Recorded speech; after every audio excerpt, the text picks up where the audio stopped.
काय विचार करते, काय विचार करताय? मी हा विचार करत होते, आता माझे सारखे चालण्याचे व्हिडिओ बघून तुम्ही कंटाळलाय.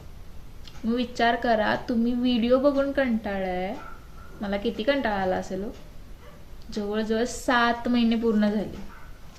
1 महिना हॉस्पिटलमध्ये, बाकीचे इकडे तिकडे आणि या बेडवर. मला किती कंटाळा आला असेल. पण करणार काय, काहीतरी करून स्वतःचं मन गुंतवते, स्वतः कामात राहते, कुठेतरी छान वाटते नाही का. एक तर कमेंट आली होती, बाई आता बस कर की. म्हणायला काय जाते बस कर की, यायला नको का नीट चालायला. एखादी गोष्ट पडली तरी किती वाईट वाटतं आपल्याला. इथं मला आधीसारखं चालता येत नाही. आधीचे व्हिडिओ बघितले ना, असे तुरतुर तुरतुर पळायचे सगळीकडे, असं काही आठवलं जरी ना तर किती वाईट वाटतं. आता नाही रडणार आहे, पण ज्याचं त्याला माहित असतं ना काय चाललंय आणि काय नाही. सो असेल कुणीतरी तुमच्याकडं कंप्लेंट घेऊन आलेलं, किंवा असेल सतत रडत, ते समजून घ्या ना.